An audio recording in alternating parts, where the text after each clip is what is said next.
Yeah, because the album is going to be released in March, I guess. Some people are already calling it the album of the year. Doesn't Who's calling it that? Yeah, no, I read it on the internet. My mom? Is that my mom? Maybe. Yeah. Oh yeah. But does that kind of expectation frightens you, or Oh yeah. what does it with you? That's cool. I mean, you know, honestly, I don't really care. I mean, I don't want to sound like I do. Of course, I care what people think, but I care far more in the wow. There's anything I can control. Like the actual process of recording, mixing, everything is done now for us, and so it's kind of just like you have to let it go. And honestly, I don't think I would really be any more or less proud of it as a record if it bombed or if it was actually, you know, the album of the year. I mean, my feelings about it are personal, and it's finished. You know, there's nothing more I can really do. I can't change anything about it. So, and it's nice. It's wonderful when, I mean, one of the best things about being a performer and being a songwriter, or you know, when a complete stranger can relate to something that you made, and you make that connection with someone. That's a really special, almost magical thing. But at the same time, you have to remember that you can't base your entire self-worth and the worth of what you create on the opinions of others, and positively and negatively, because I mean, I'm sure a lot of people are overly inflated by praise to the point where they can't see their own shortcomings anymore, and that's just as damaging as you know, being too self-loathing or self-deprecating. And I think you just have to remember that you know, your opinion is the one that is the most real to you, and that's the one that I think I have to pay attention to. When you're writing music, are you aiming for that connection with an audience, or is it something that just comes with it?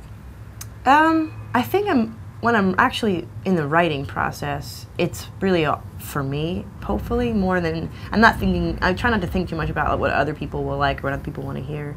But I think if you do stay true to yourself and write something that's honest, that, you know, we're all human. I mean, people are going to relate to that, and they're going to see that what you're thinking and feeling, you know, is genuine.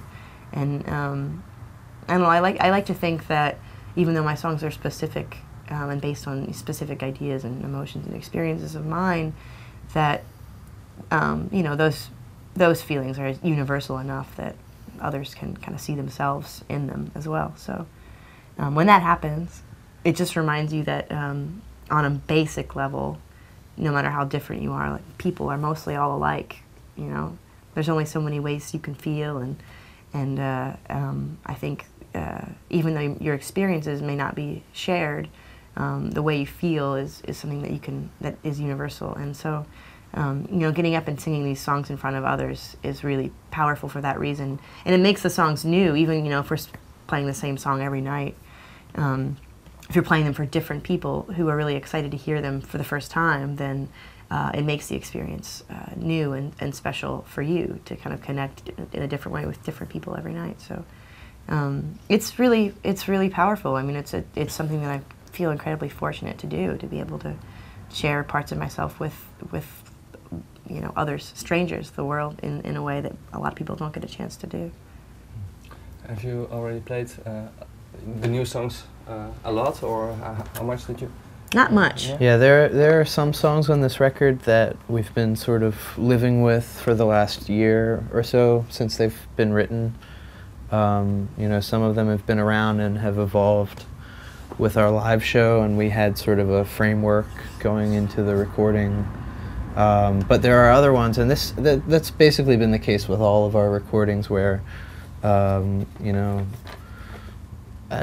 some of them we come out of the recording studio with a final, you know, statement of that song, and then we say there's no obvious way that we're going to represent this live. And so we've been working a lot over the last few months, trying some new techniques and some new sort of shortcuts to get the songs sounding the way we want them to. It's fun too. I mean, it's like a puzzle when you know, you have the recordings and you kind of basically have to distill it down to its most essential elements. And you know, you're working within an obvious set of limitations, and so it is I mean, it's a different kind of creative muscle, but it's still really interesting to be able to kind of decide, like, oh, what is absolutely necessary, and how do we communicate these sounds and these ideas in the most, like, essential way. It's something that we've definitely improved at with time, and, you know, Andy's got it really, really great with a live setup and being more comfortable with juggling extraordinary and kind of ridiculous amount of tasks. And I feel fortunate that even though we're a duo, I never feel like I have anything less than a full band behind me when I'm on stage, even though it's just one person. So.